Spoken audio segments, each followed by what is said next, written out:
Hi friends, आज बनाएंगे హైదరాబాద్ బిర్యానీ. ఈ బిర్యానీ కోసమని మేము 750 గ్రామ్స్ చికెన్ తీసుకున్నాము. అలాగే 750 గ్రామ్స్ రైస్ తీసుకున్నాము. అన్ని ఇంగ్రీడియంట్స్ రెడీగా ఉన్నాయి. Step by step preparation start చేసేద్దాం. మరి ముందుగా ఆనియన్స్ ఫ్రై చేసిన గిన్నెలోనే కొంచెం ఆయిల్ మిగిలింది. దాంట్లోనే చికెన్ వేసుకున్నాము. ఆ పైన జింజర్ గార్లిక్ పేస్ట్ వేసుకున్నాము. తర్వాత పసుపు వేసుకున్నాము. మళ్ళీ తగినంత ఉప్పు వేసుకున్నాము. తర్వాత ఇంట్లోనే చేసుకున్నటువంటి బిర్యానీ మసాలా వేసుకుందాము. మీ రుచికి తగినంత వేసుకోండి. ఆ తర్వాత రెడ్గా ఉన్నటువంటి 2 స్పూన్ల కారం పొడి వేసుకుందాము. ఈ పొడి మసాలాలు వేయడం అయిన తర్వాత స్పైసెస్ వేసుకోవడం స్టార్ట్ చేద్దాం. కొన్ని స్పైసెస్ వేసుకుందాము. దాల్చిన చెక్క, మరాఠీ మొగ్గ, లవంగాలు, యాలకులు, అలాగే అనారస్ పువ్వు, షాజీరా ఆకు, గ్రీన్ చిల్లీ, పుదీనా, కొత్తిమీరు,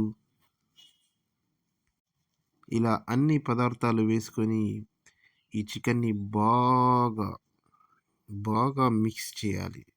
బాగా మిక్స్ చేసిన తర్వాత అలాగే కొన్ని స్లైస్డ్ ఆనియన్స్ వేసుకుందాము. పులుపు కోసం అనేసి ఒక టమాటో, పుల్లని టమాటో, కొందరు లెమన్ జ్యూస్ వేసుకోవచ్చు, లేదంటే టమాటో వేసుకోవచ్చు. అది మీ ఆప్షనల్. మేము టమాటో వేసుకుంటున్నాము.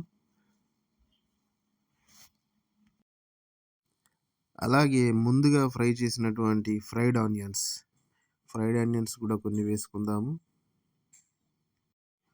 అన్ని ఇంగ్రీడియంట్స్తో ఫుల్గా లోడ్ చేసినటువంటి ఈ మిశ్రమాన్ని బాగా మిక్స్ చేసుకుందాము. బాగా మిక్స్ చేసుకుంటే మసాలా బాగా పడుతుందన్నమాట పీసెస్కి. అలాగే మీకు చెప్పడం మర్చిపోయాను, పీసెస్కి మేము ఫోర్క్స్తో కానీ నైఫ్తో కానీ మేము హోల్స్ పెట్టుకున్నాము. మీరు కూడా హోల్స్ పెట్టుకోండి వీటికి. దానివలన కొంచెము మసాలా అనేది లోపలికి వెళ్ళే అవకాశం అనేది ఉంటుంది. దానివల్ల టేస్ట్ మరి కాస్త పెరిగే అవకాశం కూడా ఉంటుంది. అలాగే మంచి అరోమాటిక్ ఫ్లేవర్స్ని అనుభూతి చెందవచ్చును. బాగా మిక్స్ చేసిన తర్వాత కాస్త పుల్లగా ఉన్నటువంటి పెరుగును వేసుకుందాం. దీన్ని మరీ అంతగా మిక్స్ చేయాల్సిన అవసరం లేదు, ఎందుకంటే మసాలాలు పోయేటువంటి అవకాశం ఉంది. కాస్త మిక్స్ చేసేసి ఒక 30 మినిట్స్ లేదా 1 అవర్ పక్కకు పెట్టుకుంటే చాలా మంచి ఫ్లేవర్స్ యాడ్ అయ్యే అవకాశం ఉంటుంది దీంట్లోకి. కాబట్టి ఒక 1 అవర్ మనం పక్కన పెట్టేసుకుందాం దీన్ని. దీంతో పాటు రైస్ రెడీ చేసుకుందాం. అన్నట్టు బే లీవ్స్ అండ్ సాజీరా వేసుకోవడం మర్చిపోయాము. చివరిగా వేసేసుకొని వీటిని కూడా మిక్స్ చేసుకొని పక్కన పెట్టేసుకుందాం.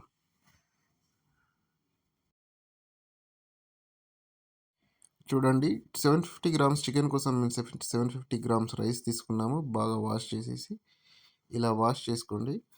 వాష్ చేసుకునేసి దీనిలోకి కొన్ని ఇంగ్రీడియంట్స్ యాడ్ చేసుకుందాము. చూడండి ఫ్రెండ్స్, మేము ఆల్రెడీ యాడ్ చేసుకున్నాము. ఒక హాఫ్ టీ స్పూన్ సాజీరా, పుదీనా, కొత్తిమీరాకు, ఒక బే లీఫ్, ఒక 2 ఎండుమిర్చి. సీజనల్ కదా ఇప్పుడు ఎండుమిర్చికి, కాబట్టి మేము 2 ఎండుమిర్చి తీసుకున్నాము. అలాగే తగినంత ఉప్పు వేసుకోండి.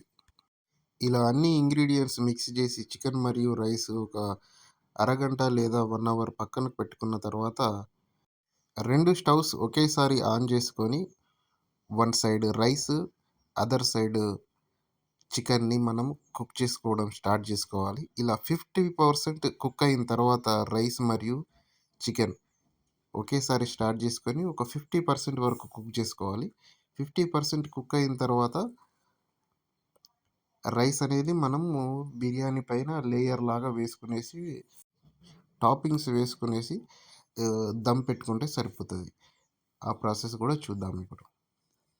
ఇలా చికెన్ ఉడుకుతుంది చూడండి. ఒక సైడ్ చికెన్ ఉడుకుతుంది మనకి, మరో సైడ్ రైస్ కూడా ఉడుకుతుంది. దమ్ పెట్టుకోవడం కోసమని నేను లిడ్కి అట్టా పెట్టుకొని ప్రిపేర్ చేసి పెట్టుకున్నాను. 50% కుక్ అయిన తర్వాత మనం కర్రీలోకి రైస్ని షిఫ్ట్ చేసుకుందాము. ఒక లేయర్ లాగా వేసుకుందాము. ఆ పైన టాపింగ్స్ వేసుకుందాము. చూడండి, ఒక లేయర్ లాగా రైస్ వేసుకునేసి మొత్తం ఒక జాలి గంట సాయంతో రైస్ మొత్తం తీసుకునేసి టాపింగ్ లాగా బిర్యానీ పైన ఒక లేయర్ లాగా వేసుకోండి. మధ్య మధ్యలో కొంచెము పుదీనా, కొత్తిమీర అట్లా కట్స్ వేసుకోండి. అలాగే ఫ్రైడ్ ఆనియన్స్ కూడా వేసుకోండి. కావాలంటే మీరు డ్రై ఫ్రూట్స్ కూడా నెయ్యిలో రోస్ట్ చేసుకొని వేసుకోవచ్చు టాపింగ్స్‌కి. ఇలా ఒక లేయర్ లాగా వేసుకునేసి ఆ పైన మళ్ళీ రైస్ వేసుకునేయండి. రైస్ వేసుకునేసి మళ్ళా ఫైనల్ టాపింగ్‌కి మీకు నచ్చిన డ్రై ఫ్రూట్స్ గానీ, కొంచెం మసాలా గానీ ఇలా వేసుకోండి.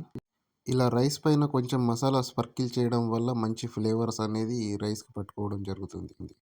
ఇలా మీ నోటికి రుచికరమైన అన్ని టాపింగ్స్ మీకు కావాల్సినవి వేసుకోవచ్చు. వేసుకున్న తర్వాత చూడండి ఫైనల్ అవుట్‌పుట్ మనకి ఇలా కనిపిస్తుంది. దీన్ని ఇప్పుడు దమ్ పెట్టుకోవాలి. మనం ముందుగా ప్రిపేర్ చేసుకున్నటువంటి లిడ్‌ని అదేనండి చపాతీ ఫ్లోర్‌తో మనము ఎడ్జెస్‌కి పెట్టుకున్నాం గదా! దమ్ము బయటికి పోకుండా. ఇప్పుడు ఆ లిడ్‌ని పెట్టేసి కొంచెం ప్రెస్ చేస్తే ఆ బౌల్‌కి లాక్ అయిపోతుందన్నమాట. కావాలంటే మీరు కొంచెం కొంచెంగా అట్లా ప్రెస్ చేస్తే సరిపోతుంది. టచ్ అప్ చేస్తే సరిపోతుంది. చూడండి ఫ్లేమ్ సిమ్‌లో పెట్టుకొని నేను దమ్ స్టార్ట్ చేసేసాను. చూడండి దమ్ స్టార్ట్ అయిపోయింది. ఇలా ఒక 15 మినిట్స్ దమ్ పెట్టేయండి. 15 మినిట్స్ దమ్ పెట్టేసి ఆఫ్ చేసుకోండి. మరో 15 మినిట్స్ వదిలేసేయండి అలాగే. ఆ తర్వాత ఓపెన్ చేసుకుంటే చూడండి బిర్యానీ వావ్! చూడండి ఆ లిడ్ ఓపెన్ చేయగానే ఆ బిర్యానీ స్మెల్ మా ఇల్లు మొత్తం నిండిపోయి కిటికీలను, తలుపులను తన్ని తన్ని పెట్టేస్తుందండి. చూడండి. మనము అడిషనల్‌గా కలర్ యాడ్ చేసుకోవాల్సిన అవసరం లేదండి. మనం మసాలాల్లో నుండే కొంచెం కలర్స్ అనేవి వస్తాయి. ఈ కలర్స్ వాడడం అంత మంచిది కాదు. సరే పదండి బిర్యానీని సర్వ్ చేసుకొని కుమ్మేద్దాం. Wow! Yummy yummy biryani is ready to eat. మీకు మౌత్ వాటరింగ్ కదూ? Yes I no.